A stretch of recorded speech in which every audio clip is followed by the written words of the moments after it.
The night was unusually still, the kind of silence that presses against your ears and makes ordinary sounds, like the rustle of leaves or the snap of a twig, feel unnatural.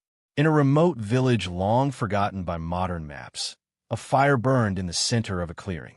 It was meant to consume, to reduce an ancient tome to ash. Yet when the villagers drew close, the flame seemed almost to respect the object, curling around its edges but leaving the pages untouched.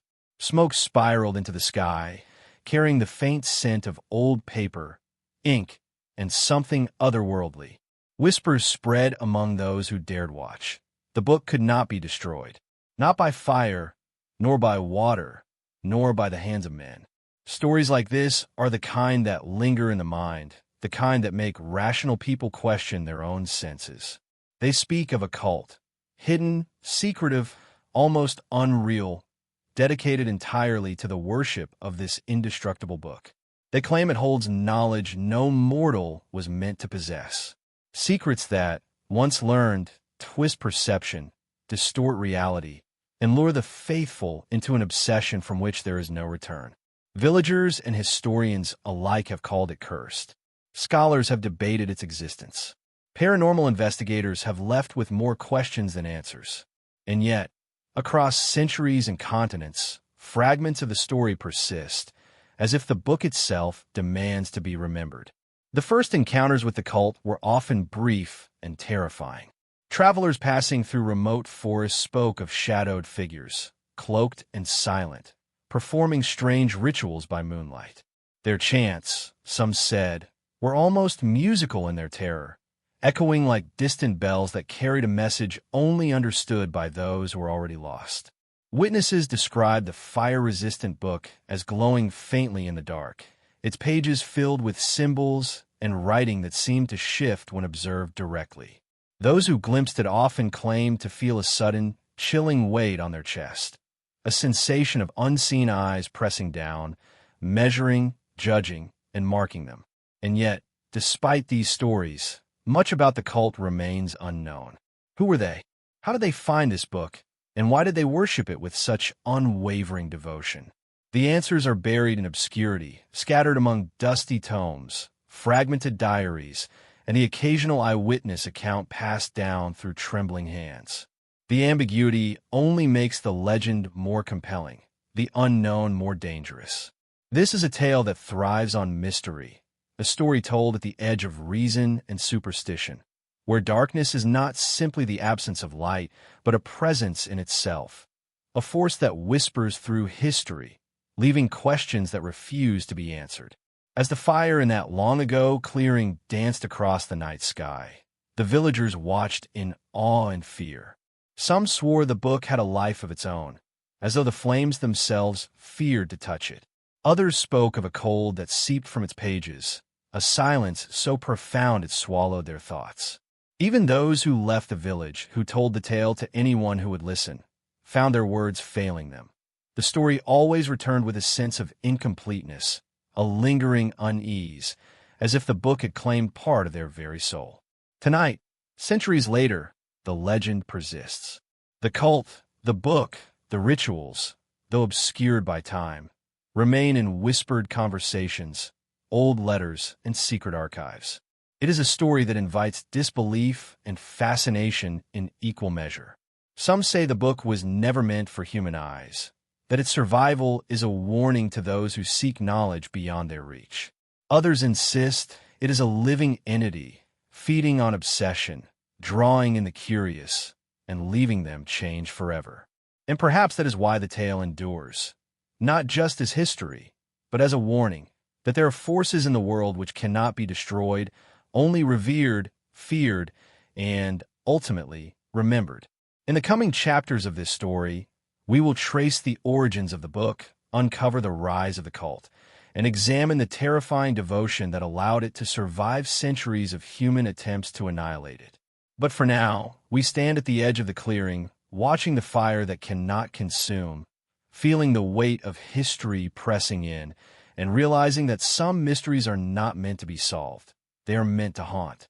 Long before the first whispers of a cult arose, before the flames that refused to consume, legends of an indestructible book drifted through the shadowed corners of history. In dusty libraries, behind ironclad doors of monasteries, and in the margins of alchemical manuscripts, scholars recorded tales of texts that could not be destroyed, books that carried knowledge powerful enough to frighten even the most learned men. Some were said to contain the secrets of immortality, others, instructions to summon forces beyond human comprehension. Yet what is most chilling is how often these legends recur, appearing in distant lands and separate cultures, as if a single thread of forbidden knowledge wove its way through human history. In Europe, during the late medieval period, there were accounts of a tome brought back from the East by returning crusaders.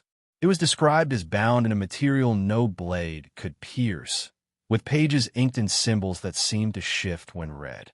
Priests and scholars attempted to destroy it in church fires, confident that divine will would punish such blasphemy, only to find that the book remained intact, almost mocking their efforts. Stories of fires that consumed the walls but left the pages unscathed circulated quietly, passed from one frightened monk to another. And though these texts were often buried or hidden, fragments survived, leaving tantalizing clues for the next generation of seekers or worshippers. Meanwhile, in the Middle East, a similar narrative emerged, where a sacred manuscript, said to contain divine knowledge that mortals were not meant to comprehend, resisted the most extreme attempts at destruction. Scholars wrote of the book's strange aura, describing a presence that was palpable to those who approached it.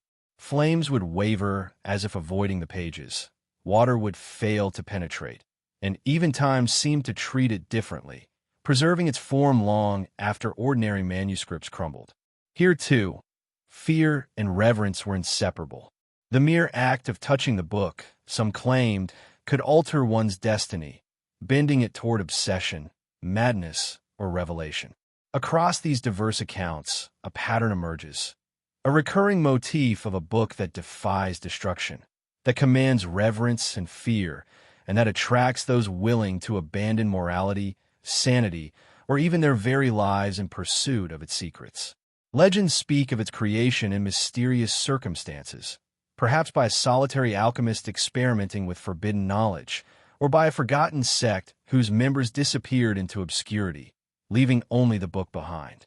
Some tales suggest the text itself is alive, not merely ink on parchment, but an entity with its own intent, subtly influencing those who come near. It is in these early accounts that we see the seeds of the cult to come. The idea of a text that cannot be destroyed is irresistible to the human mind, particularly to those who crave power, knowledge, or transcendence.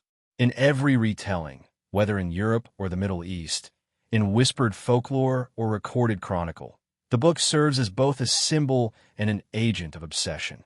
The question is not merely whether the book existed in a tangible form, but why humanity has repeatedly imagined a text so potent, so dangerous, that even fire itself cannot claim it. These early stories also hint at the consequences of contact with the book.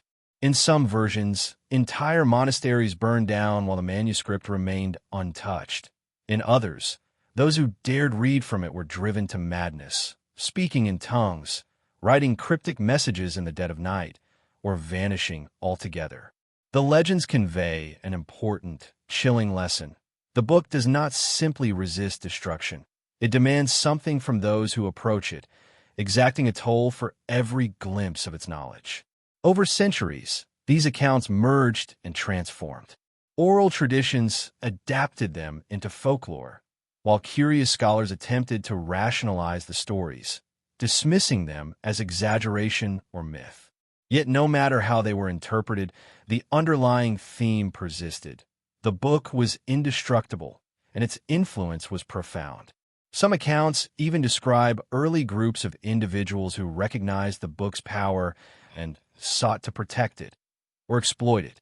Though they remained obscure, hidden in the shadows of history, their fascination laid the foundation for the cult that would emerge much later.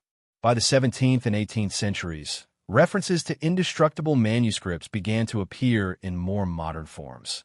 Letters between antiquarians, records of mysterious fires, and accounts of secret societies guarding texts deemed too dangerous for public eyes. These records suggest that the notion of the book was evolving, becoming less an isolated myth and more a blueprint for obsession. Each reference carried a whisper of dread, knowledge that could not be unlearned, a mystery that could not be ignored, and an allure that would ultimately lead to the formation of a cult willing to risk everything to possess it. In exploring the origins of this legend, one sees the delicate intersection of fear, curiosity, and obsession. The myth of the indestructible book is more than just a story of an object. It is a reflection of human desire, the longing for knowledge that can transcend mortality, and the terrifying consequences of seeking what is forbidden. It is here, in these shadows of history, that the stage is set for the rise of a cult whose very existence will be defined by the worship of a book that could not burn. The story that begins in dusty manuscripts and whispered folklore is only the beginning. As we move forward, the legend will take form, shaped by devotion, secrecy, and acts of devotion that blur the line between reverence and horror. The book, silent yet omnipresent, waits at the center of this tale, a constant, indestructible witness to centuries of human folly, fear, and fascination. Long after the first stories of indestructible books whispered through the corridors of history, a group emerged whose fascination went beyond scholarship or curiosity. They were not content merely to study the texts or catalog the legends. They sought to possess them, to revere them, and to allow the book to shape their lives in ways ordinary mortals could scarcely imagine. This was the cult, a secretive, almost spectral society whose members lived in the margins of the world, shunning the light of public knowledge while embracing the darkness of obsession. Little is known about their earliest gatherings. Some accounts describe cloaked figures convening in abandoned monasteries, deep forests, or isolated villages, places where the world's eyes could not follow. Others speak of private estates in the countryside, where the wealthy and learned would meet in secrecy, exchanging manuscripts and whispers, and performing rituals that blurred the line between devotion and madness. What is certain is that their focus was singular, the book that could not burn. Every choice, every action, every ritual revolved around it. It was not just an object to them. It was a god, a mirror, and a test of faith all at once. The leaders of the cult were as enigmatic as the book itself. Some were scholars, steeped in the lore of the occult. Others were charlatans, their charisma enough to bend the will of those desperate for meaning or power. They claimed to have discovered the book in obscure corners of the world, sometimes presenting it as a divine gift, other times as an ancient inheritance passed down through forgotten bloodlines. Their charisma was hypnotic, drawing in members who might otherwise have lived unremarkable lives.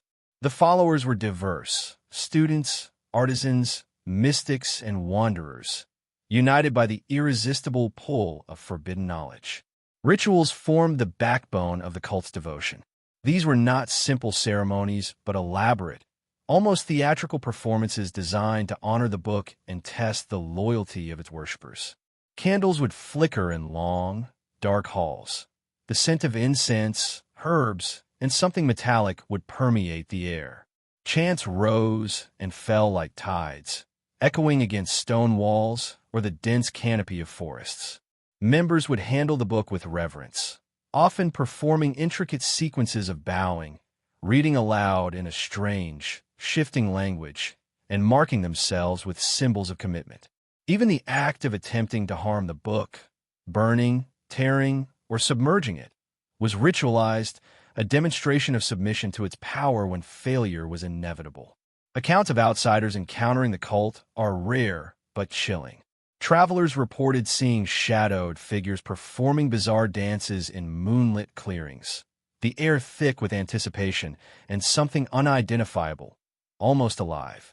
Local villagers spoke in hushed tones of children vanishing from their beds, only to return weeks later, speaking in languages they had never learned, eyes wide with knowledge and terror. Scholars who attempted to approach the cult were met with cold, unreadable gazes and threats whispered with a calm certainty that suggested the unseen power of the book extended even to the living world around it. What set this cult apart from mere secret societies was the intensity of their belief in the book's sentience. They treated it not as a tool or a text, but as a living entity capable of judgment. Any attempt to destroy or steal it, even by those within the inner circle, was met with swift and often horrifying consequences: fevered illness, unexplained accidents, or sudden disappearances. Some members claimed the book itself communicated with them, revealing visions of the past, future, and hidden truths about the universe. These revelations, however, came at a cost.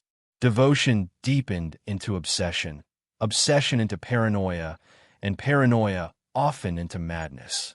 Despite, or perhaps because of, their secrecy, the cult left subtle marks on the world around them. Villages near their enclaves reported crops failing in unnatural patterns, livestock acting strangely, or unseasonal fires that seemed to avoid certain objects. Legends grew around them, blending superstition with reality. Travelers were warned not to enter certain forests.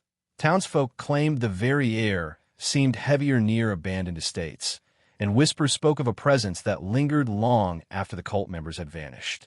In essence, the cult became a living extension of the book's mystery, a vessel through which its indestructible nature was continually demonstrated and enforced.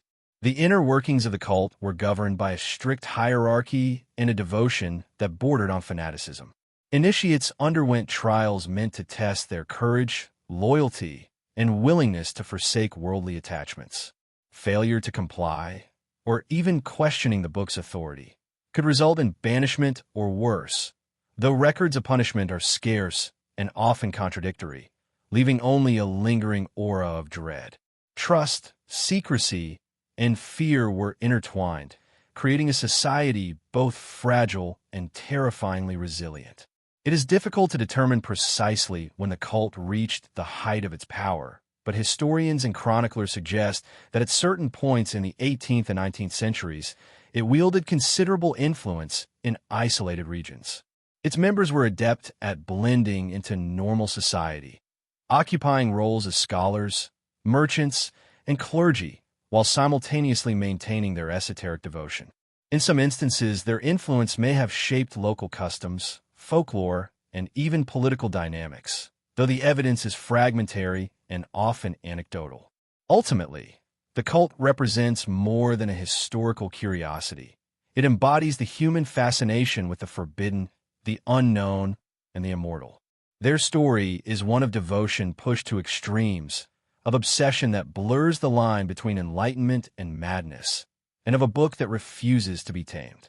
It is in this intersection of mystery, fear, and reverence that the legend of the indestructible book truly comes alive, and where the line between history and myth becomes almost impossible to discern. The book itself was the heart of the cult, the object around which every ritual, every devotion, and every act of obsession revolved. Yet it was far more than mere paper and ink. Those who glimpsed it described a presence that seemed to thrum beneath the surface, a subtle vibration in the air, almost as if the book were alive and aware. Its cover, crafted from materials no historian could definitively identify, seemed impervious to harm. Attempts to scratch it, slice it, or set aflame invariably failed. The leather, some claimed, retained the faint warmth of human touch, as though the hands that handled it imbued it with a residual life of their own. The pages filled with indecipherable symbols and text that appeared to shift when studied too long, exuded a subtle, magnetic pull, drawing the eye, the mind, the soul. Eyewitness accounts, scattered across centuries, consistently described the same uncanny phenomena. In one 17th century diary, a monk recorded that the book had been subjected to a fire meant to cleanse heretical texts. The flames curled around it, licking the edges of nearby manuscripts while leaving the book untouched. Smoke rose around it, yet it emerged from the fire pristine, with a faint, almost imperceptible glow along the spine. The monk wrote of a chill that descended upon the room, a silence so profound it seemed to press against the walls, leaving the observer paralyzed in awe and fear. He concluded with a warning, urging future generations never to attempt destruction, never to underestimate its power. Another account, from the late 18th century, tells of a scholar who attempted to study the book in isolation. He wrote that the pages were filled with knowledge both impossible and alluring, diagrams of impossible machines, alchemical formulas that defied logic, and symbols that seemed to encode secrets of life and death. But the scholar quickly descended into obsession. Nights blurred into days as he pored over the text, speaking to it as if it were a living entity. Letters sent to colleagues became rambling, incoherent messages, hinting at visions he had seen within the book's pages. Visions of alternate realities, of human events rewritten, of futures that might befall anyone daring to glimpse the forbidden knowledge. When he disappeared, only the faint scent of burning paper lingered, though the book remained untouched, its pages intact, as if mocking the scholar's demise. The book's physical properties were no less mysterious than its metaphysical ones. Attempts to examine it with scientific rigor, using heat, pressure, or chemical solvents, failed repeatedly. Scholars, scientists, and even metallurgists reported anomalies, flames that diverted away, materials that refused to react, and textures that shifted under observation. Some hypothesized that the book was coated with an unknown substance. Others suggested that it was imbued with something far more sinister, a force beyond comprehension, perhaps even sentience. Whatever it was, it demanded respect, and those who approached it casually or with greed often found themselves changed, their curiosity transformed into an insatiable, destructive obsession. The cult, of course, understood the book differently than outsiders. To them, it was not simply indestructible. It was a living testament to knowledge beyond human grasp, a godlike presence that judged worthiness. Rituals were designed not only to honor it, but also to communicate with it, to receive its approval or guidance. Members reported visions when in its presence, fleeting images of history rewritten, whispers of forgotten truths, and premonitions that hovered on the edge of madness. Some claimed to hear faint murmurs emanating from the pages, urging actions, promising power, or warning of consequences. It became a conduit between the material and the ineffable, a bridge between what is seen and what is feared. Legends even suggest that the book could manipulate reality to protect itself. Flames would curve away, water would fail to touch it, and in some cases, those who attempted to remove it from its protected space reported hallucinations, sudden ailments, or sudden misfortunes. Local folklore speaks of fires that consumed entire libraries while leaving a single, small text. This book, completely unharmed. One story tells of a thief who tried to steal it under the cover of night. By morning, he was found wandering miles from the village, incoherent and trembling, with the book mysteriously returned to its pedestal. Over time, these stories compounded into a chilling reputation. The book could not be burned, but it could punish, seduce, and haunt with terrifying precision. It is perhaps the book's ambiguity that makes it so haunting. Scholars debate whether its power is supernatural, psychological, or merely a reflection of the obsession it incites. Yet even skeptics concede one undeniable truth: the book has endured. Centuries of war, neglect, and human curiosity have not diminished it. Every recorded attempt to destroy it ends the same way, with failure, with awe, and often with suffering. Its survival is not merely physical, but symbolic, representing humanity's perennial desire to grasp what is forbidden and the inevitable consequences of reaching too far. And yet, there is an undeniable beauty in its terrifying presence. The symbols etched on its pages are intricate and hypnotic. The text seems alive in ways that defy logic, and the very aura surrounding it is electric with unseen forces. For those devoted to it, the book offers not only knowledge but transcendence, a glimpse into realities beyond mortal perception. It is no wonder that the cult's obsession was absolute, that every ritual, every sacrifice, Every act of devotion was dedicated to understanding, honoring, and protecting it. In the shadows of history, the book became a central figure, almost a character in its own right. Its indestructibility, its mysterious origins, and its allure to the human mind transformed it from an object into a legend. It demanded devotion, inspired terror, and exerted a subtle but undeniable influence over the world around it. Those who came into contact with it were forever altered, and its presence in the hands of the cult ensured that its legend would never fade. To understand the cult is to understand the book. To explore its rituals is to confront the impossible reality that some objects in our world are more than mere matter. They are living mysteries. And it is in this impossible, terrifying intersection that the story of the book and the obsession it inspired truly begins to take shape. The cult's devotion to the book extended far beyond reverence. It was an all-consuming obsession, a lifestyle encoded in ritual, secrecy, and the pursuit of knowledge that no ordinary mind could comprehend.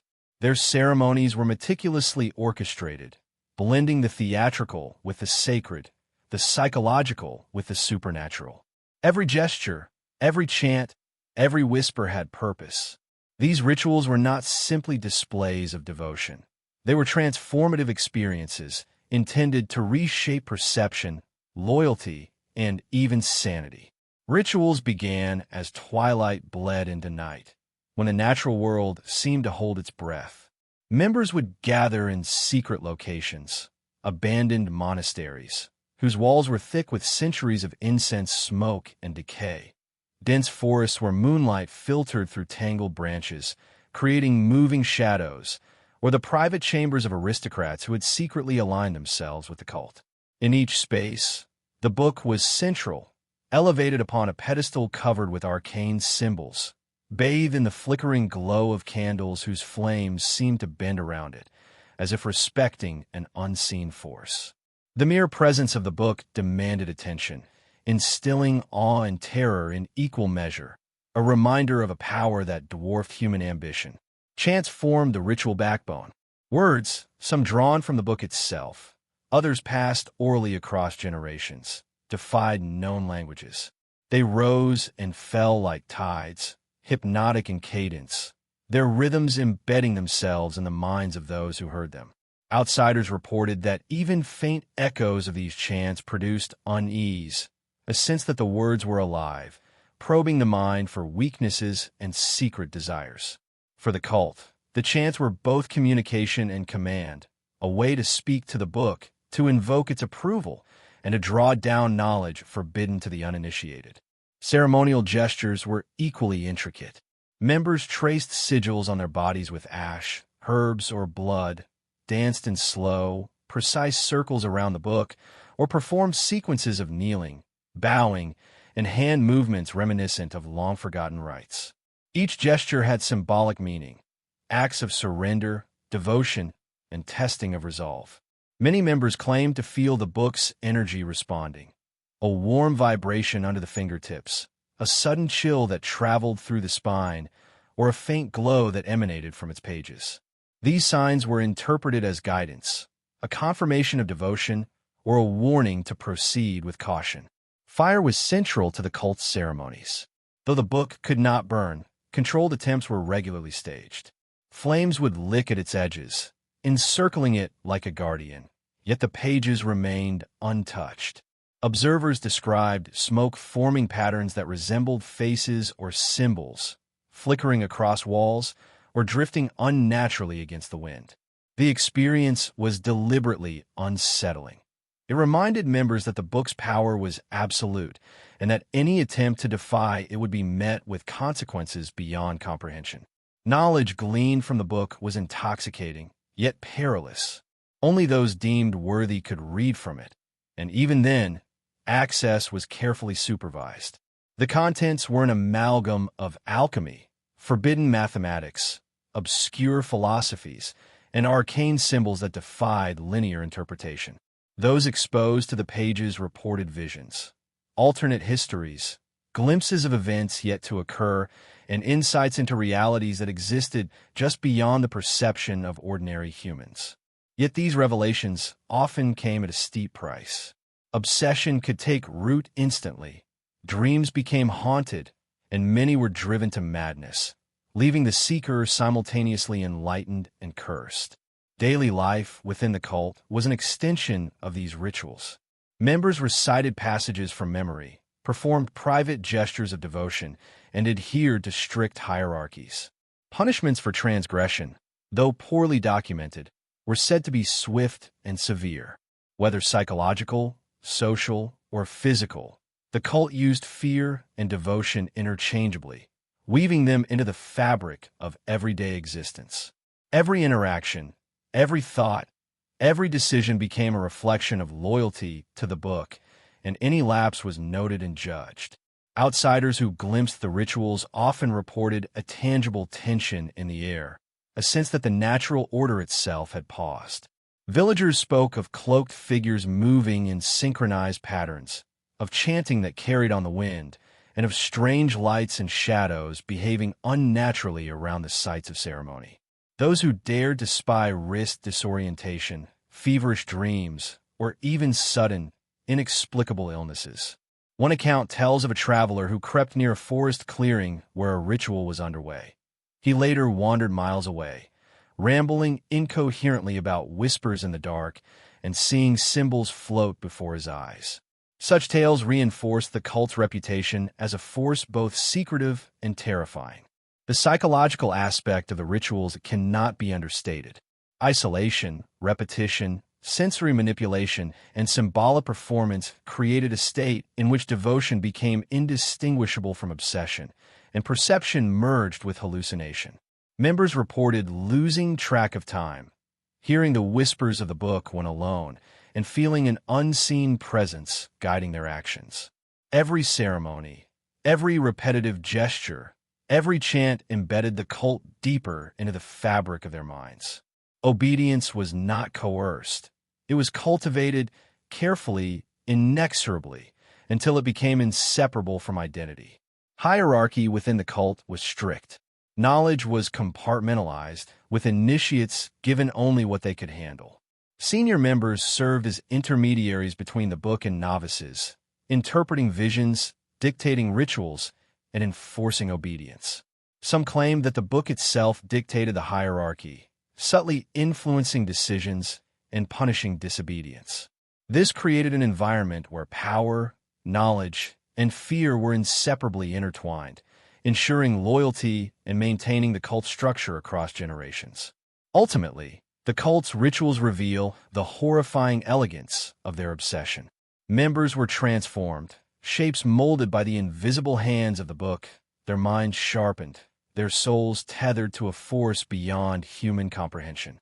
Every ceremony, every act of devotion, every moment spent in the presence of the book reinforced a singular truth. They were not merely worshippers. They were participants in an ongoing dialogue with a sentient enigma, a force that demanded total submission while offering glimpses of infinity in return. In this darkness, one realizes the cult was more than a group of secret devotees. It was a living extension of the book itself. Through ritual, chant, and symbolic devotion, the impossible became real, the unseen became palpable, and the indestructible book was not just revered, but made manifest in every action, every thought, every breath of its followers. The first outsiders to encounter the cult did so by accident, or so it seemed. Travelers, merchants, or wandering scholars who strayed into remote forests, hidden valleys, or abandoned villages often stumbled upon scenes that defied explanation. What they found was a society both secretive and surreal, operating according to rules that existed beyond ordinary morality and understanding. For the unprepared, these encounters were terrifying. For some, they became the first step into a world that would haunt them for the rest of their lives. One of the earliest documented encounters occurred in the early 18th century. A scholar, curious about the widespread legends of a book that could not be burned, ventured into the mountains where whispers suggested the cult gathered. He reported seeing cloaked figures moving in synchronized patterns beneath the moonlight, their movements precise yet strangely fluid, almost as if guided by some invisible rhythm. The air was thick with the scent of incense, smoke, and something more metallic, more ancient, an aroma that seemed to cling to his lungs and skin. In the center of the clearing was the book, its cover glinting faintly, untouched by the fire that licked around its edges. The scholar wrote later of a chill that pressed down upon him, a silence so profound that even the sounds of his own breathing seemed alien. He fled that night, but the image of the glowing book and the chanting figures lingered in his mind, haunting his waking hours and dreams alike. Villagers who lived near areas suspected to be cult territory often spoke of subtle, unsettling phenomena. Crops would fail in irregular patterns, livestock behaved erratically, and strange lights appeared at night. Children sometimes disappeared for days, only to return with eyes wide with terror, speaking in tongues unknown to their parents, or recounting visions that made little sense to the rational mind. These stories, passed down in hushed tones, painted a picture of a presence that was both pervasive and invisible, a society whose reach extended far beyond the physical confines of its gatherings.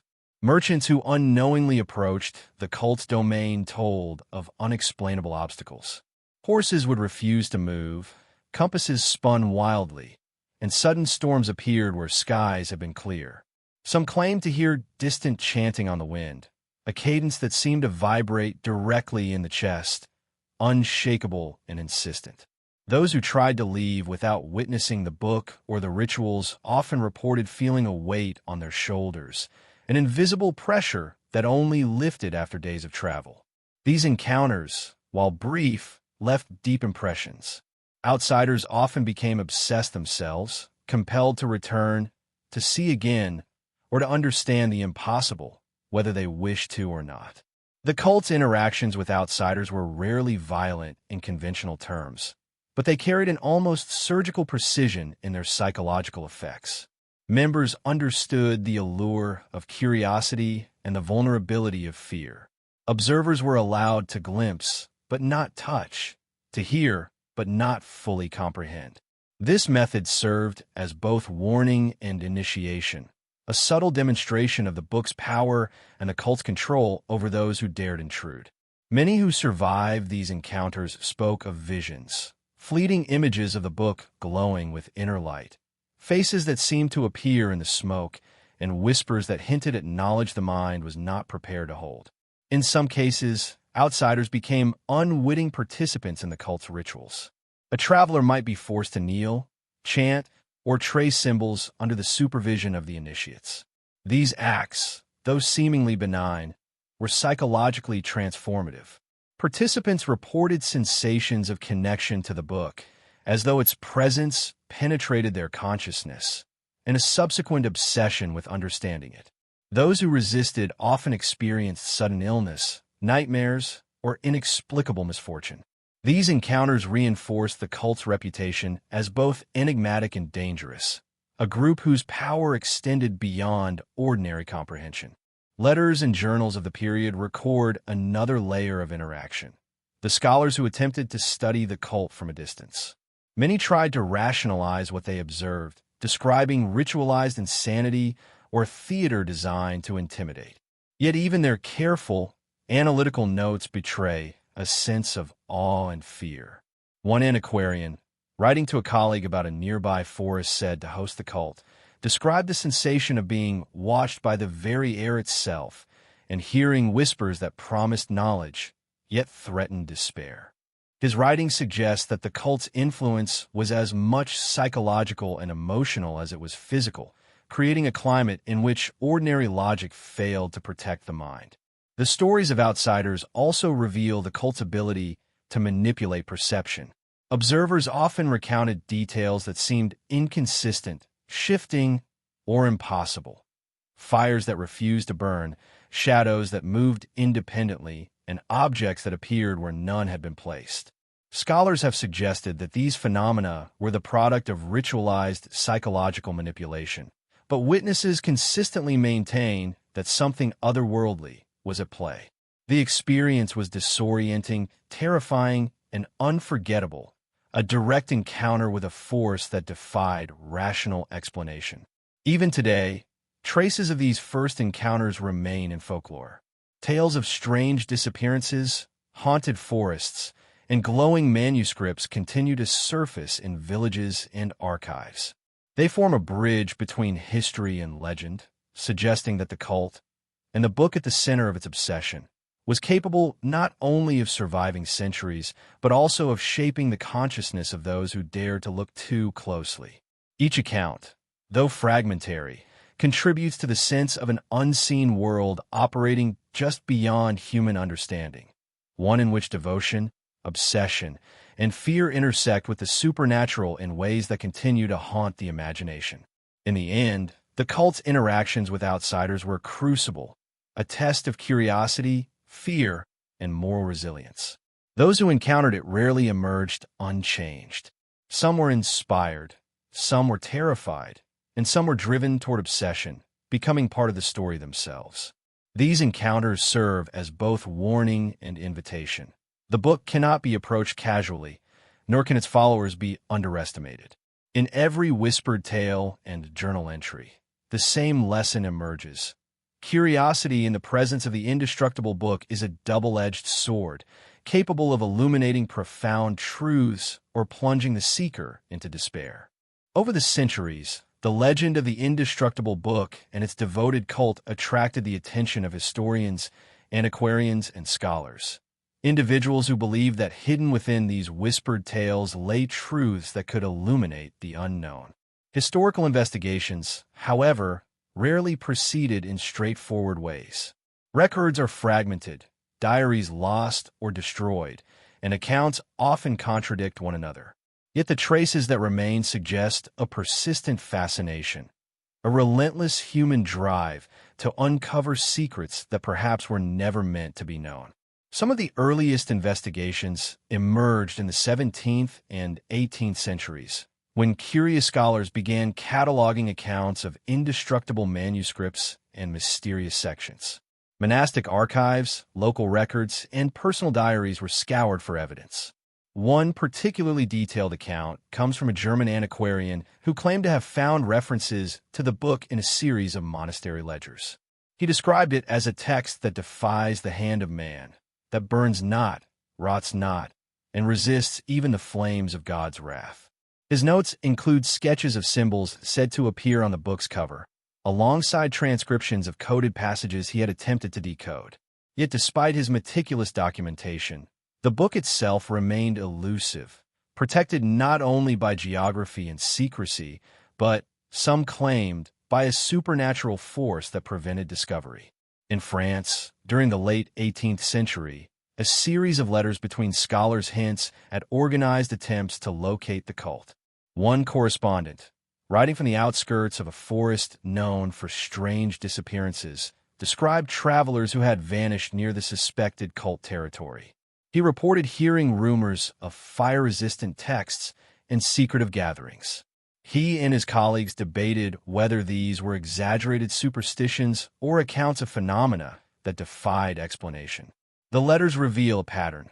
Every attempt to approach the cult or the book was met with anomalies, misdirection, and often danger. It was as if the subject itself resisted scrutiny, protecting its secrets with subtle, almost intelligent force. By the 19th century, the investigations became more methodical. Scholars traveled with assistants, carefully recording observations and cross-referencing local folklore. One British historian ventured into a valley long associated with the cult. He reported encountering cloaked figures chanting in patterns, symbols traced on the earth, and a faint glow in a clearing where no fire burned. His journal notes the sense of being watched, the oppressive tension in the air, and the peculiar behavior of natural elements. Smoke that hung unnaturally, shadows that shifted independently, and sudden gusts of wind that seemed directed. Despite rigorous efforts, he never recovered a single manuscript, nor did he gain the trust of the cult members. Yet his detailed observations provided tantalizing evidence of the group's existence and their connection to a text that could not be destroyed. Other investigators turned to more indirect methods, attempting to analyze reports and rumors. They interviewed villagers, reviewed local archives, and compared accounts across regions. Patterns emerged. Unexplained fires, disappearances, and strange symbols were repeatedly associated with specific sites. Outliers in the data suggested that the cult had survived, evolving over time, adapting to societal changes while remaining hidden from mainstream history. Some letters even hint at a chilling possibility.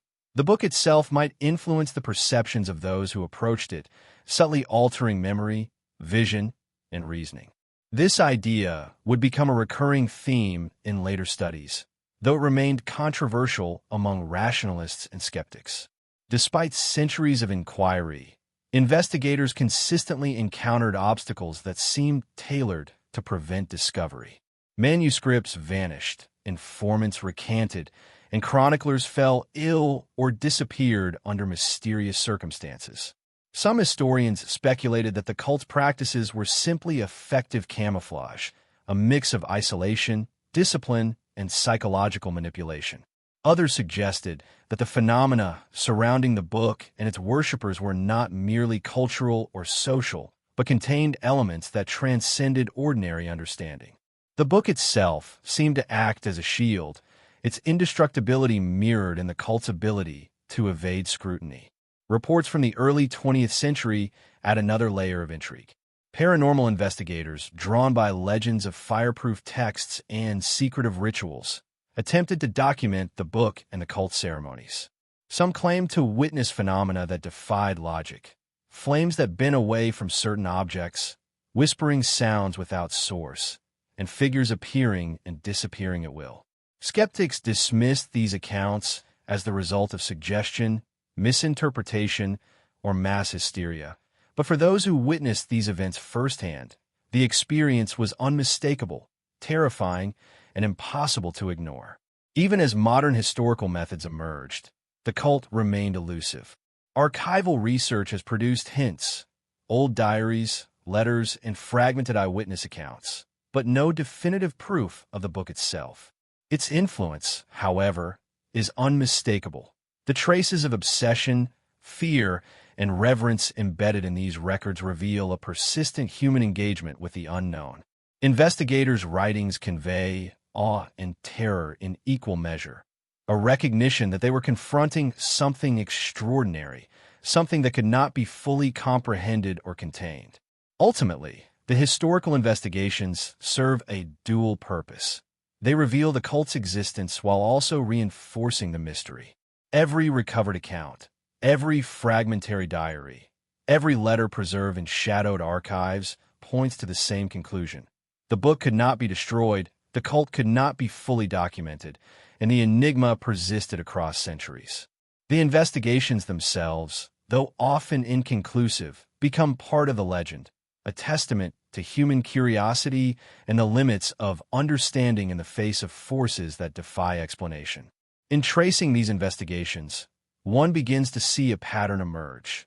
The cult, the book, and those who sought it are locked in a centuries-long interplay of pursuit and evasion, revelation and concealment.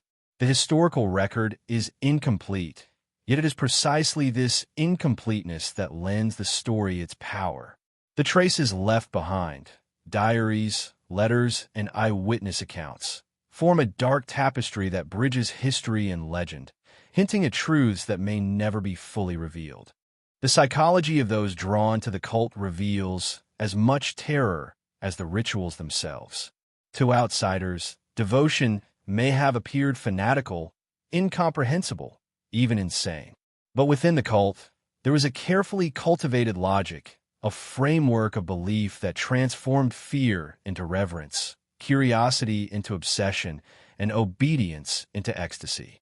The book that could not burn was more than a sacred object. It was a mirror reflecting the deepest desires, fears, and ambitions of anyone who dared approach it. At the core of the cult's psychological hold was the interplay of secrecy and revelation. Initiates were given access in measured doses, each ritual designed to build dependence on the book and the cult's hierarchy. Knowledge was fragmented, tantalizing, and cryptic, leaving followers yearning for more. This deliberate withholding created a feedback loop. The more a member sought understanding, the more deeply they were entrenched in the cult's control. Desire became obsession, and the object of obsession, the book, took on a quasi-sentient quality, shaping perception, behavior, and even emotional states. Isolation further amplified this effect. Members were encouraged, subtly or overtly, to cut ties with the outside world. Letters went unanswered, visits were discouraged, and doubts were interpreted as spiritual weakness. The environment of physical and social seclusion intensified reliance on the cult for validation and meaning. Ordinary experiences, sleeping, eating, walking, were ritualized or imbued with symbolic significance, reinforcing the idea that life itself existed in service to the book. In such conditions, the boundaries between self and cult blurred, and the book's influence penetrated not only daily life but the inner workings of thought itself. Fear was another crucial instrument of control. The indestructible nature of the book, its supposed sentience, and the cult's strict enforcement of its rules created a constant psychological tension. Members were taught that disrespecting the book or failing to understand its lessons could result in punishment, misfortune, or even death. This fear was carefully balanced with reward, glimpses of forbidden knowledge, approval from senior members, and the intoxicating sense of communion with the book. The combination of fear and reward formed a potent psychological architecture, ensuring compliance while deepening devotion. Many accounts from former or peripheral members describe the book as having an almost magnetic effect on the mind. Prolonged exposure reportedly induced altered states of consciousness, visions of impossible landscapes, perception of shifting symbols, and the experience of the book speaking in whispers or visions. Sleep patterns became irregular, as the desire to study or commune with the book eclipsed the need for rest. Thought became circular, circling back repeatedly to the symbols, rituals, and messages contained within the text. The psychology of worship was thus inseparable from the object itself. The book was both cause and effect, object and agent, drawing in the mind and reshaping it from within. The cult also manipulated social dynamics to strengthen psychological control. Hierarchy was enforced not only by status, but by the allocation of knowledge. Senior members acted as interpreters of the book, arbiters of visions, and controllers of ritual participation. Novices learned to rely on these intermediaries, creating dependence that reinforced obedience. Praise and recognition were tightly linked to adherence to ritual and loyalty to the book, while deviation or questioning prompted social isolation or subtle psychological punishment. The entire system operated like a finely tuned machine, with fear, desire, and reverence functioning as interlocking gears. Obsession, once cultivated, was nearly impossible to escape. Former members, where records exist, describe lingering effects long after leaving the cult. Dreams haunted by symbols from the book, persistent anxiety, and an irresistible compulsion to seek knowledge that had once been forbidden. The psychological imprint was profound, suggesting that the cult's methods were designed not merely to control, but to transform. Followers were no longer ordinary humans. They had become vessels for the book's influence, conduits for its perceived power, and carriers of its legend into the wider world. Interestingly, modern psychology offers insights into this dynamic. Concepts such as cognitive dissonance, indoctrination, and obsessive-compulsive behaviors align with the cult's methods, providing a framework for understanding the mechanisms behind devotion. Yet even through a clinical lens, the cult's influence remains extraordinary, amplified by the supernatural claims surrounding the book and the rituals designed to reinforce its power. The interplay of fear, desire, isolation, and ritual creates an almost perfect storm of psychological manipulation, one that explains how ordinary humans could submit to acts that defy rational comprehension. In essence, the cult psychology was as much a part of its survival as its rituals or secrecy. By shaping perception, controlling information, and exploiting innate human tendencies toward curiosity, fear, and reverence, the cult ensured that devotion became absolute. The indestructible book, at once object and agent, acted as the focal point of this system, an anchor for obsession and a catalyst for transformation.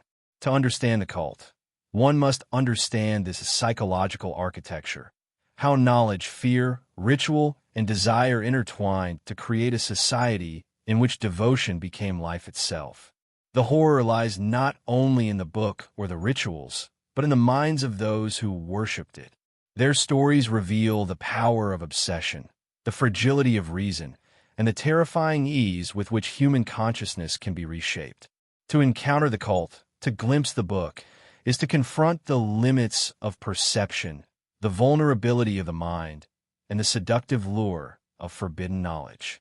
Throughout history, the cult's existence has been punctuated by incidents so bizarre, so terrifying, that they left an indelible mark on both local folklore and the historical record. These events, often involving disappearances, unexplained fires, and inexplicable phenomena, served as grim reminders of the cult's reach and the indestructible power of the book. They were not isolated accidents, but, according to chroniclers and eyewitnesses, manifestations of the cult's presence and influence in the material world. One of the earliest recorded incidents occurred in a remote German village during the late 17th century. Villagers reported a series of unexplained disappearances, children vanishing from their beds in the dead of night, only to return weeks later with wide, unblinking eyes and tales of shadowed figures performing strange rituals. Those who had gone missing described being led into dense forests by hooded strangers, where they were forced to participate in ceremonies centered around a glowing, unburnable book. Some claimed the book whispered to them, revealing secrets of the past and glimpses of impossible futures. Though the villagers attempted to intervene, the cult remained elusive, always one step ahead, its influence shrouded in secrecy and fear. In France, during the 18th century, another incident captured both the imagination and terror of local communities. A monastery located near a forested valley was engulfed in flames, destroying centuries of manuscripts, art, and sacred relics. Yet when the fire subsided, a single book was found untouched amidst the charred ruins. Eyewitnesses reported that the flames had seemed to curve around the book, sparing it as if obeying some unseen will. The survivors described a pervasive silence in the aftermath, a stillness that pressed down on their senses, leaving them shaken and profoundly aware that they had encountered forces beyond comprehension. The incident was quietly recorded in monastic annals, with warnings to future generations about the dangers of curiosity and the consequences of trespassing into forbidden knowledge. The 19th century provides a chilling account involving a traveling scholar in the outskirts of Eastern Europe. He had heard rumors of the cult and sought to document its practices.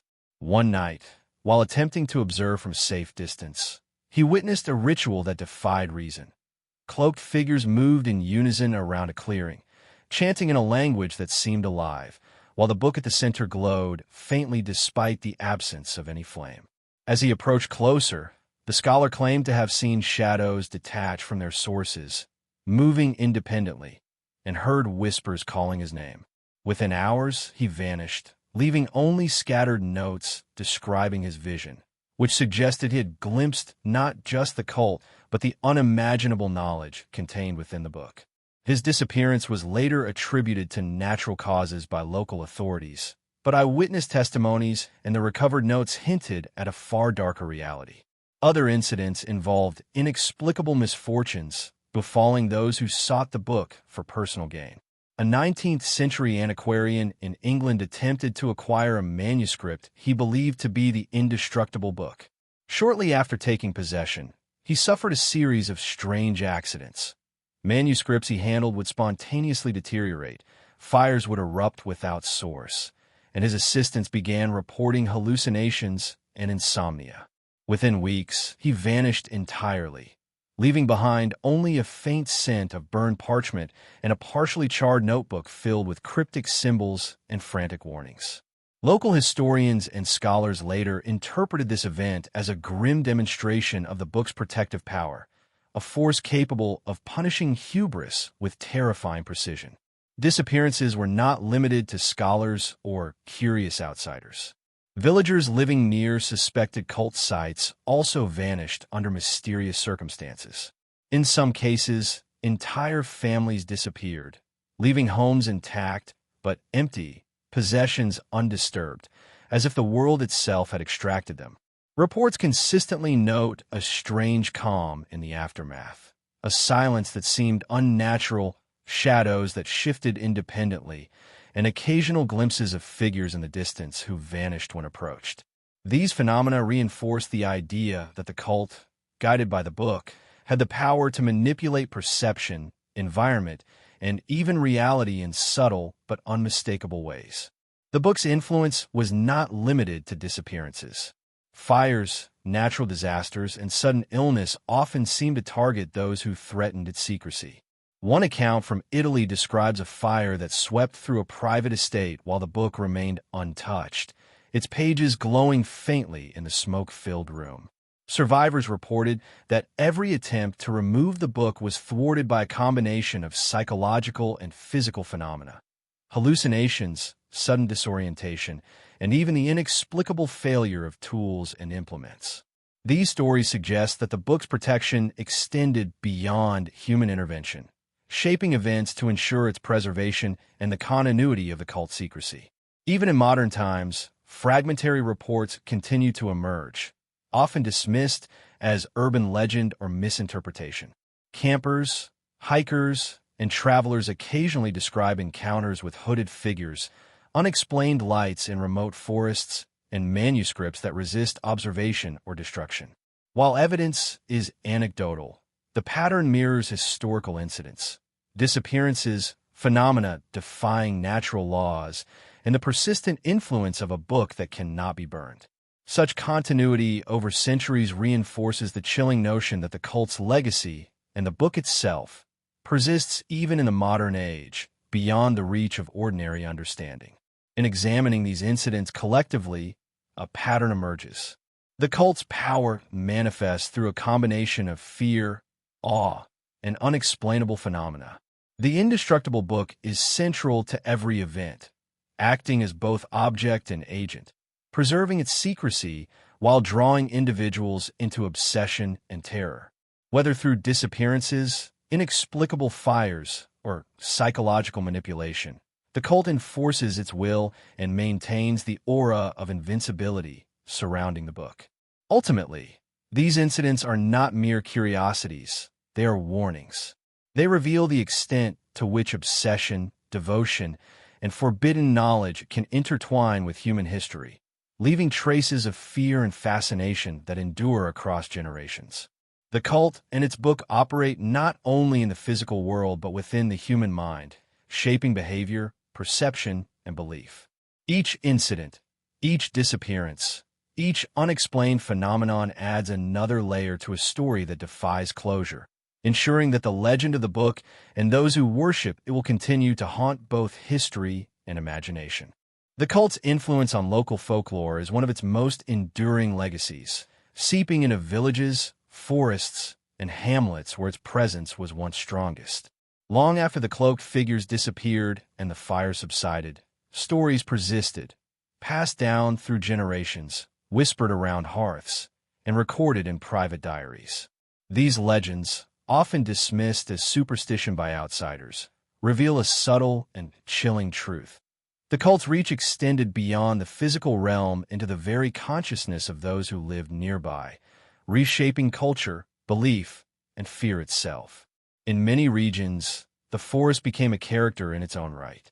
Locals described paths that seemed to shift at will, leading travelers in circles or into unseen clearings where chanting could be heard at night. Children were warned never to stray too far, lest they encounter the hooded figures or catch a glimpse of the glowing manuscript that could not burn. Stories spoke of lights that floated between the trees, of smoke that formed faces or symbols, and of shadows that moved independently, reacting to the presence of intruders. Over time, these accounts were codified into local myths, becoming warnings and moral lessons intertwined with the tangible fear of the unseen cult. The book itself loomed large in folklore. Tales circulated of a manuscript that defied destruction, a text so powerful that fire, water, and blade could not harm it. It became a symbol of the impossible, a cautionary emblem representing human curiosity and the dangers of overreaching. Villagers spoke of those who try to steal or destroy it, only to vanish or suffer inexplicable misfortune. These stories were not simply entertainment. They served as cultural markers, shaping behavior and belief, ensuring that even the vaguest awareness of the cult's practices inspired respect, fear, and avoidance. Some folktales describe the book as sentient, capable of communicating with those who dared approach it. In one account, an elderly woman recalled seeing a glowing object at the edge of a clearing, which whispered secrets in a language she could not understand. Though terrified, she was drawn to it, and in that brief moment, she claimed to glimpse events she could never have known: the rise and fall of families, tragedies yet to come, and visions of alternate worlds. By the time she returned home, she was changed, haunted by knowledge she could neither share nor fully comprehend. Such tales reinforced the idea that the book was not only indestructible but alive, shaping perception and influencing reality in ways both subtle and profound. The cult's rituals also left enduring marks on local folklore.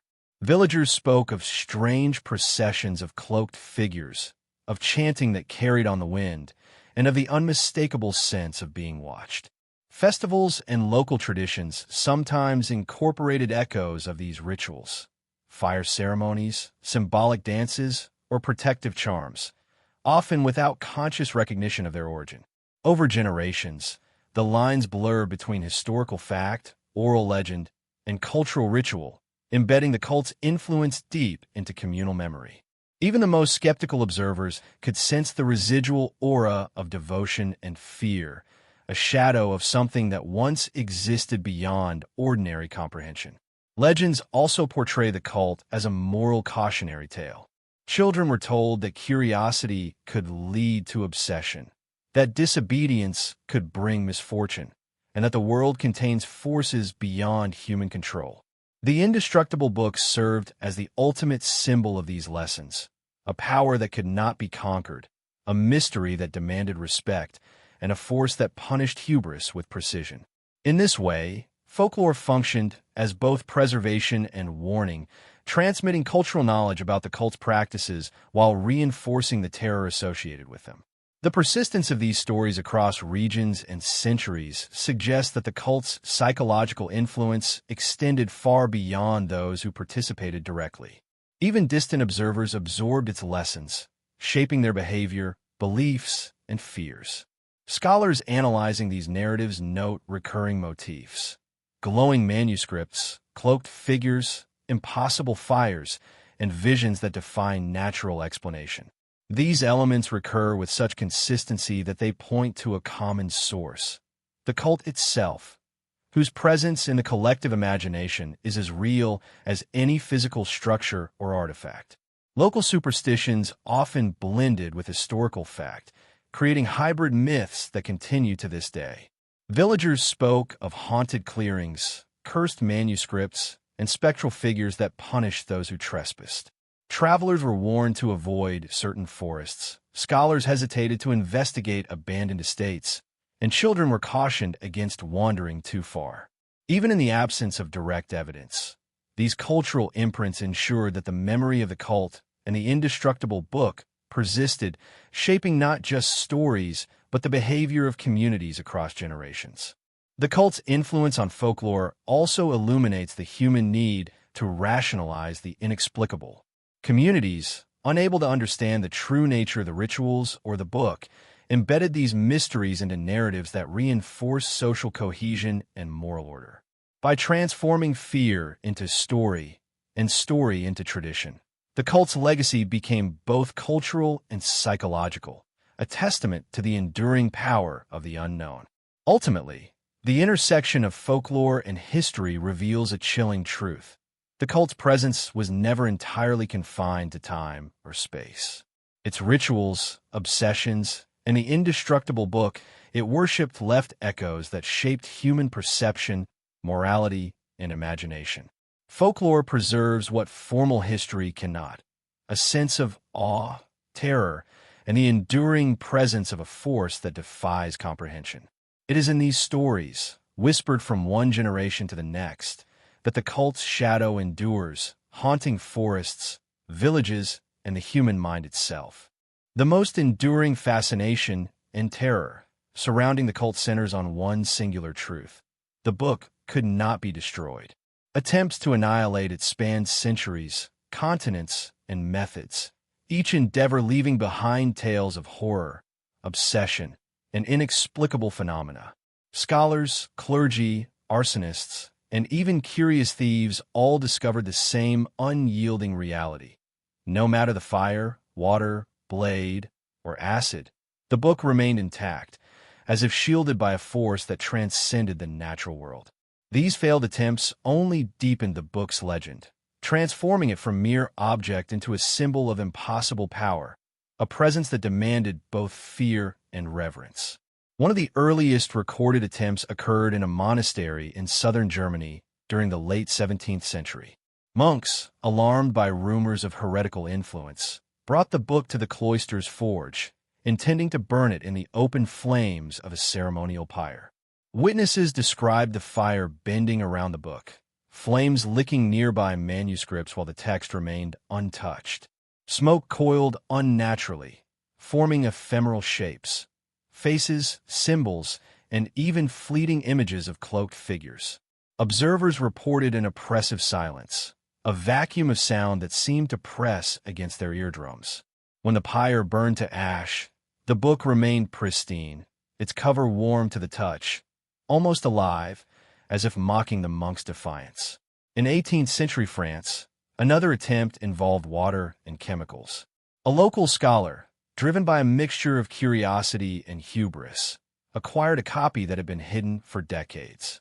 Determined to destroy it, he submerged the book in water, soaked it in acids, and attempted to incinerate it in a furnace. Yet each trial failed. Flames bent around it. Liquid seemed repelled by an invisible force, and even mechanical devices designed to shred or crush it malfunctioned inexplicably. In his journals, the scholar wrote of whispering voices emanating from the pages, promising knowledge while threatening retribution. Within weeks, he vanished, leaving only his experimental notes behind, a testament to both his obsession and the book's indestructible presence. Perhaps the most chilling attempts occurred in Eastern Europe, where local legends intertwine with documented events. Thieves, motivated by greed, attempted to steal the book from cult members under cover of night. Villagers reported seeing spectral lights surrounding the clearing, figures that appeared and vanished, and an unnatural wind that blocked paths of escape.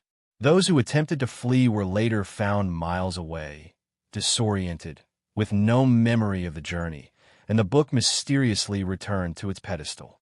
Some accounts even suggest sudden illness, hallucinations, or death, events interpreted as divine or supernatural punishment, though no rational explanation could be provided.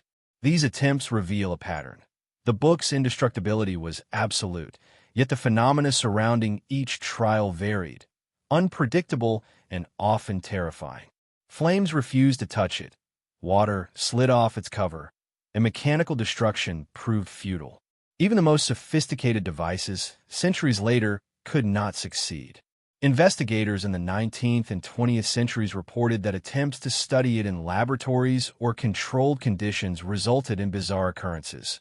Lights fluctuating without source, subtle changes in temperature, and auditory hallucinations among observers. The book seemed to possess not only a physical invulnerability, but an uncanny ability to influence perception and reality itself. Historical records suggest that the cult encouraged these tests in controlled environments, interpreting failure as proof of divine protection and confirmation of the book's sacredness. For them, the indestructibility of the text was not merely a curiosity. It was a testament to the truth it contained, a reminder of their devotion, and a warning to outsiders. The repeated failures of destruction reinforced the cult's psychological control over its members, creating an environment where fear, awe, and obsession became inseparable. Each failed attempt served as proof that the book was alive in ways beyond human comprehension, demanding obedience while inspiring reverence. The failed destruction attempts also highlight the book's ability to manipulate human ambition. Scholars, monks, and thieves all succumbed to obsession, their rationality eroded by repeated exposure. Some reported visions, hallucinations, or auditory phenomena that drove them to desperation or madness. One 19th century account describes a scholar who attempted to incinerate the text in his private estate. Within hours, he was found wandering the countryside, scribbling symbols on trees and walls, his mind fragmented by the power he had tried to destroy. The book's resistance became a catalyst, transforming curiosity into obsession and ambition into terror. In folklore and local legend, these events took on mythic proportions. The indestructible book was no longer simply an object. It was a force capable of shaping reality and exacting punishment. Villagers spoke of flames that would refuse to burn certain symbols, water that failed to penetrate sacred ink, and shadows that would coil protectively around the text. Over generations, these tales became warnings, moral lessons embedded in communal memory. Human hubris could never overcome forces greater than comprehension, and curiosity carried consequences that could be fatal. Even in modern times, accounts persist of objects purportedly linked to the book resisting destruction. Laboratory tests, controlled burns, and chemical analyses consistently fail to damage texts or manuscripts claimed to be derived from the original. While skeptics argue that these claims are exaggerated or misinterpreted, the consistency of reports across centuries, cultures, and continents suggests a phenomenon that transcends ordinary explanation. The book's indestructibility has become a cornerstone of its legend, simultaneously terrifying, mesmerizing, and impossible to ignore. Ultimately, the attempts to destroy the book serve as a central theme in the story of the cult. They reveal the limits of human understanding, the power of obsession, and the terrifying efficacy of ritual, belief, and supernatural influence. The book's resistance to destruction is not simply a physical property. It is a symbol, a testament to the cult's devotion, and a force that reshapes reality in subtle yet profound ways. In every failed trial, in every vanished scholar, and in every whispered legend, the book asserts itself, reminding the world that some knowledge, some power, and some objects cannot be conquered or destroyed. They can only be feared, revered, and obeyed. Even centuries after its emergence, the cult and its indestructible book cast a long, unsettling shadow over the modern world. While the physical gatherings of cloaked figures may have dwindled, and direct rituals are now shrouded in secrecy, evidence suggests that the influence of the book persists. Its legacy lingers not only in folklore and historical records, but in the behavior, obsessions, and unexplained experiences of those who claim to encounter its power today. The modern-day presence of the cult is subtle, almost spectral, yet profoundly disturbing, a reminder that some mysteries refuse to die. Contemporary reports often emerge from remote regions, where unusual phenomena are attributed to lingering cult activity. Hikers and campers describe forests where paths seem to rearrange themselves, lights appear in impossible places, and whispering voices beckon through the night. Some report glimpses of hooded figures, performing gestures reminiscent of ancient rituals, their chants faint yet eerily consistent with historical accounts.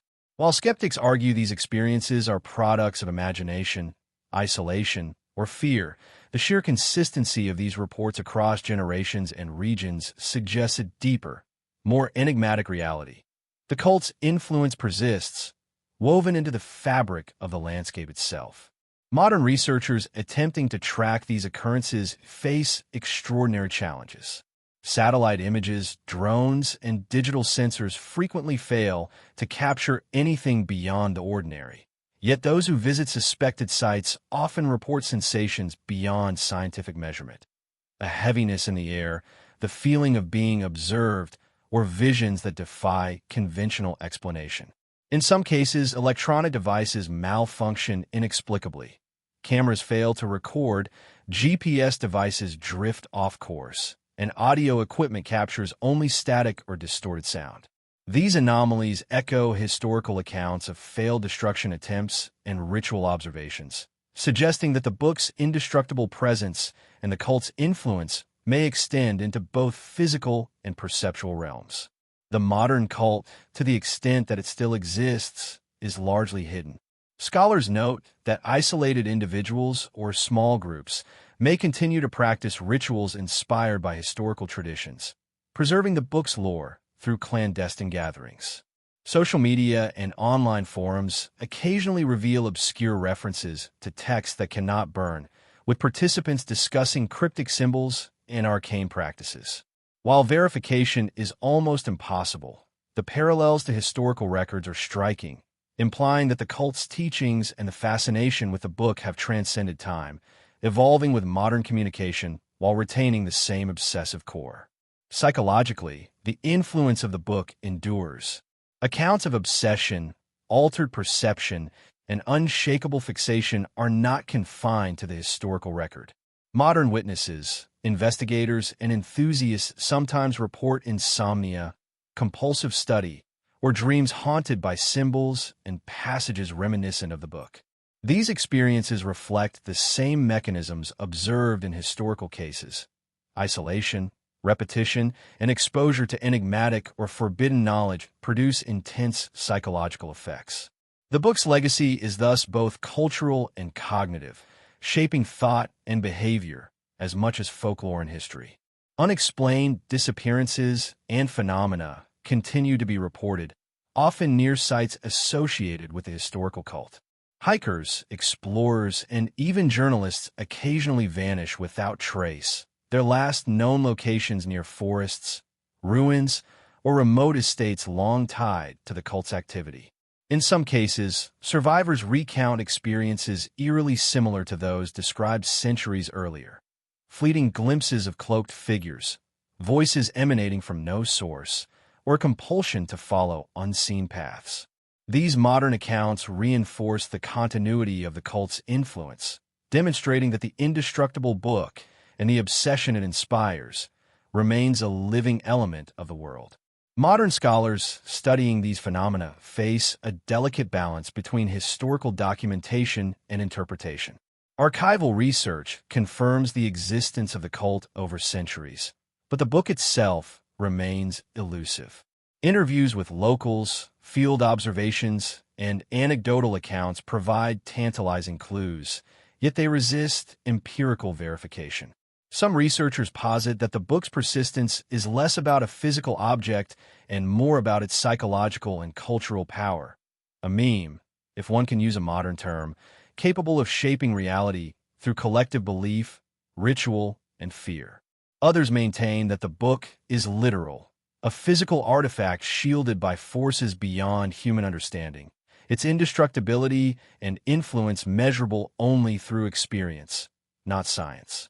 The modern legacy of the cult also extends into literature, film, and popular culture. Tales of indestructible texts, secretive societies, and forbidden knowledge continue to captivate audiences worldwide. While many of these stories are fictionalized, they often draw on historical accounts and folklore, preserving fragments of truth while embellishing the unknown.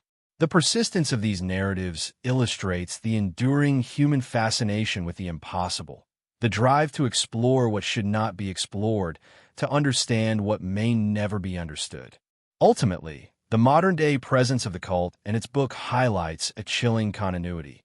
Some mysteries do not fade, and some powers do not relinquish their hold.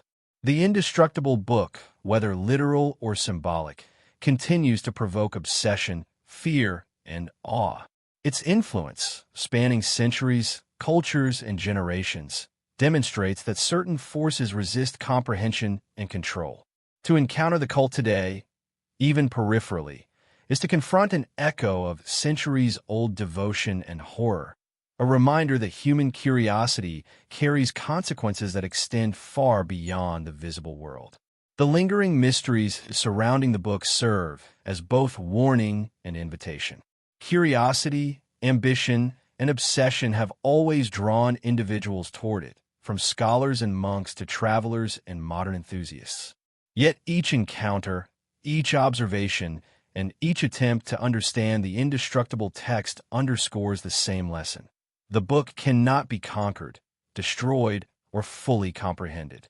Its power endures, shaping minds, influencing behavior, and leaving traces that continue to haunt the forests, villages, and consciousness of those who dare to seek it.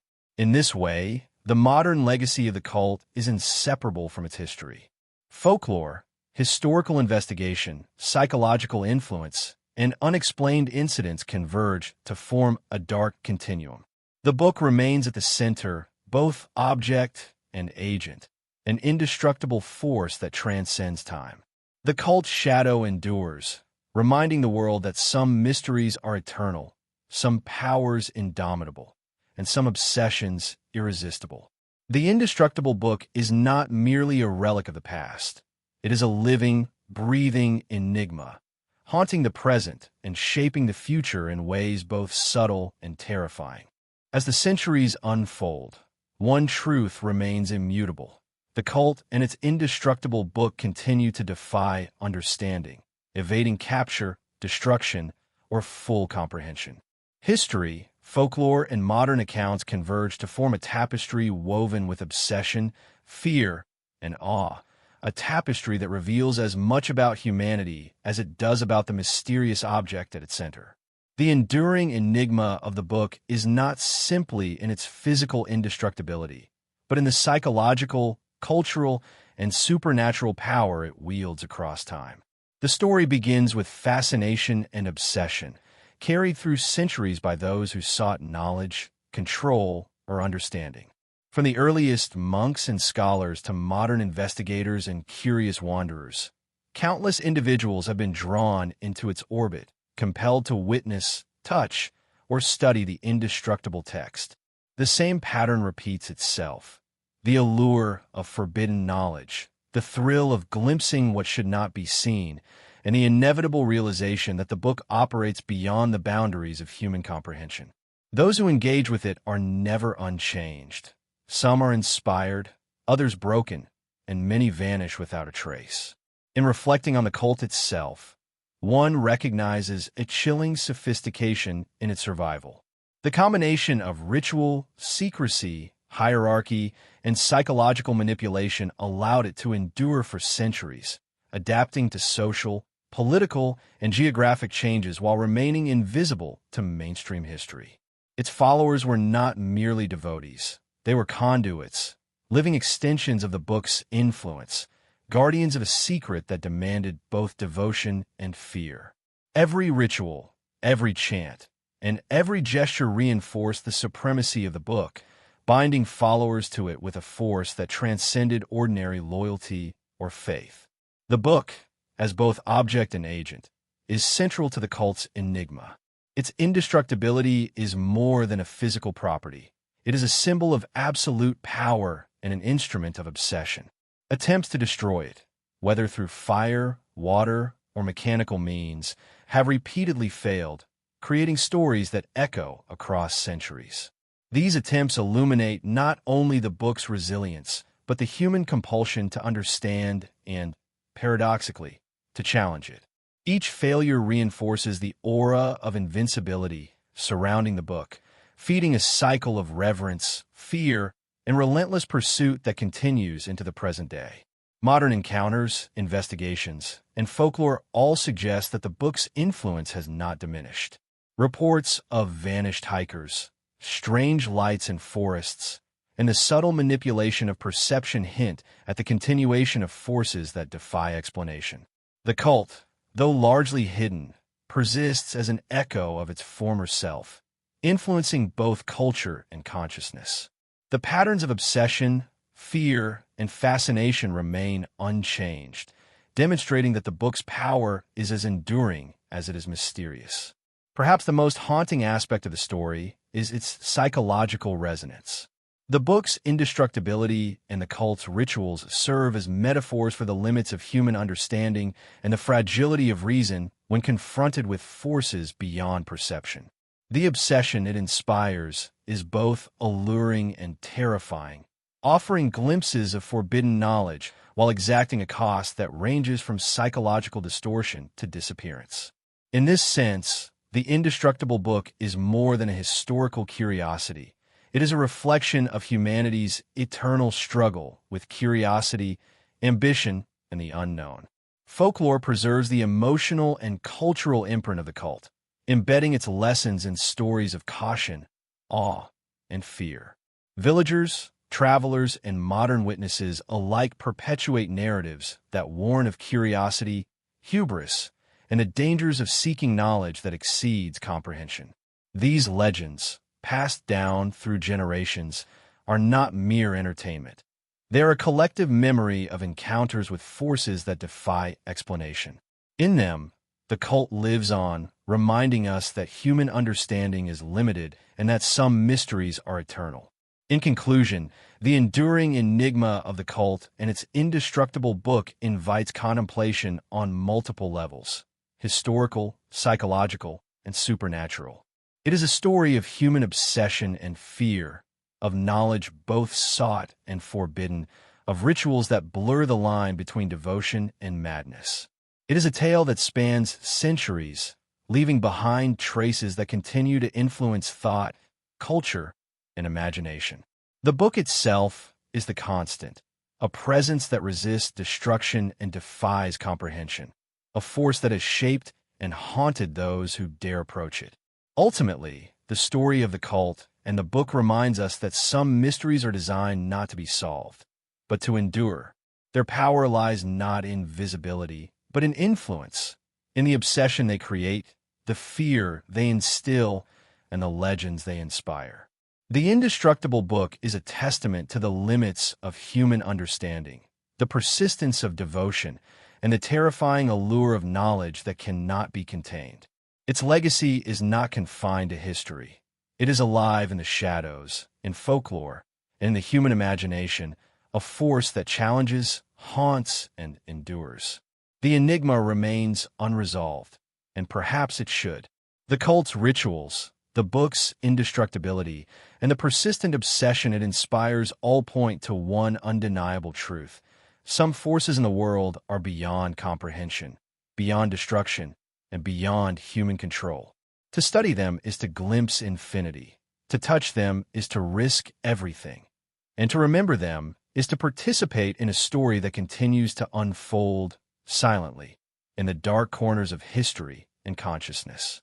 The indestructible book, the cult that worships it, and a legacy of fear and fascination it has inspired are reminders of the unknown that persists just beyond the veil of human perception. They are symbols of obsession, devotion, and the eternal tension between curiosity and caution. In the shadows of history and folklore, in the echoes of vanished travelers and whispered legends, the cult endures, and the book remains, unburned, unbroken, and unyielding. The story does not end here. It only deepens, awaiting the next witness, the next seeker, and the next mind willing to confront the incomprehensible. Even after centuries of study, investigation, and legend, the cult and its indestructible book retain a core of secrecy that refuses to yield. Historians, folklorists, and paranormal investigators have pieced together fragments, diaries, letters, eyewitness accounts, but the full truth remains tantalizingly out of reach.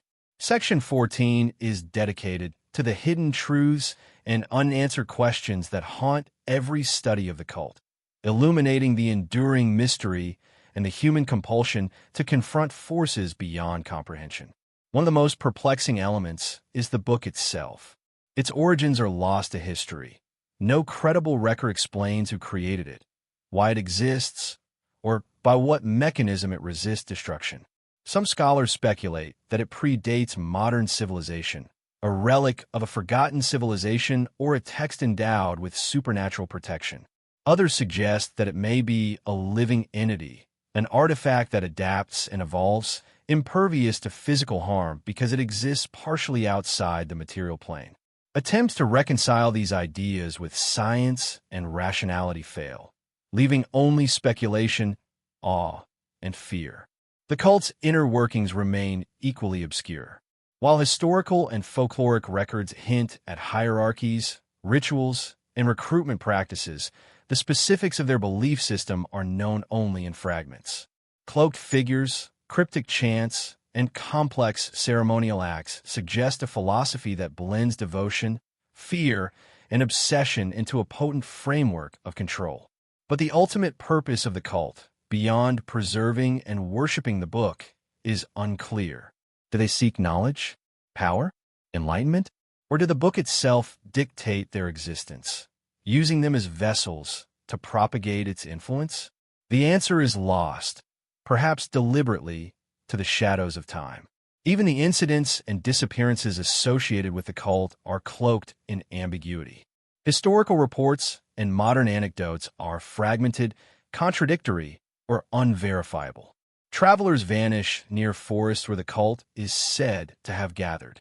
Witnesses report impossible phenomena, fires that curve away from certain objects, whispers that speak directly into the mind, symbols that appear and vanish with the movement of a shadow. Yet forensic or scientific explanations remain elusive. Were these incidents the result of psychological manipulation, environmental anomalies, or supernatural forces? The mystery endures, amplified by the human desire to know, understand, and explain. The cult's enduring influence in folklore and modern culture raises additional questions. Why do tales of the book, cloaked figures, and unburnable manuscripts persist across continents and centuries? How much of the modern fascination is a continuation of historical truth, and how much is the embellishment of legend? In some cases, folklore predates documented encounters, suggesting that the cult's influence may extend further back than surviving records allow. In others, the modern obsession, through social media, literature, and cryptic online communities, reveals a contemporary manifestation of the same psychological forces observed in historical devotees: curiosity, fear, and obsession intertwined. Even the nature of the book's power remains enigmatic. Attempts to destroy it consistently fail, but why? Is it divine, supernatural, or the product of some unknown technology or knowledge lost to history? Witness accounts describe flames avoiding the book, water failing to penetrate it, and mechanical devices incapable of harm. Others report visions, hallucinations, or altered perception when in proximity. The book seems to operate on multiple levels: physical, psychological, and perhaps even metaphysical. Its indestructibility may not be the most frightening aspect. The true horror lies in its ability to manipulate those who seek to control or understand it. Modern-day investigators confront a paradox. The more they pursue evidence, the deeper the mystery becomes. Some disappear, others abandon their research in frustration, while a few become obsessed, experiencing insomnia, hallucinations, or compulsions eerily similar to historical accounts. Even indirect exposure, through stories, images, or folklore, can provoke fascination and unease. This suggests that the book and the cult are not confined to a single time or place. Their influence extends through consciousness itself, shaping thought, memory, and perception across generations. Perhaps the most haunting question of all is why the cult has endured for so long. Secretive, adaptable, and fiercely devoted to an indestructible object, it has survived centuries of human curiosity, persecution, and modern scrutiny. Its survival suggests a resilience that transcends ordinary organization. It may be that the cult and the book are inseparable. One cannot exist without the other, and both are protected by forces beyond comprehension. If this is true, then every attempt to uncover the truth, destroy the book, or fully understand the cult may itself be anticipated, guided, or even manipulated by the very enigma being studied. Section 14, then, leaves us with more questions than answers. Yet it is precisely this uncertainty that sustains the story. The book cannot be burned. The cult cannot be fully mapped. Disappearances, whispers, and legends continue to echo in forests, archives, and human consciousness. The unknown persists, a shadow over history, folklore, and modern reality alike. It is in this space of uncertainty, where curiosity collides with fear, that the enduring power of the cult and its book is most palpable. In the end, the story of the cult is not simply a historical account. It is an exploration of human fascination with the forbidden, the mysterious, and the indestructible. The unanswered questions are not failures of investigation. They are the essence of the mystery itself. They remind us that some forces are eternal, some powers beyond comprehension, and some knowledge impossible to possess without consequence. To study the cult, to reflect on its influence, is to confront the limits of understanding and to glimpse the shadowed corners of reality where obsession, devotion, and fear intertwine. The hidden truths and unanswered questions of the cult and its book endure as a warning, an invitation, and a challenge. The book is not merely a relic of the past. It is a living enigma, shaping thought, influencing behavior, and haunting the imagination. The cult's legacy persists in folklore, psychology, and the shadowed spaces of human consciousness, reminding us that some mysteries are never meant to be solved, only experienced, respected, and remembered.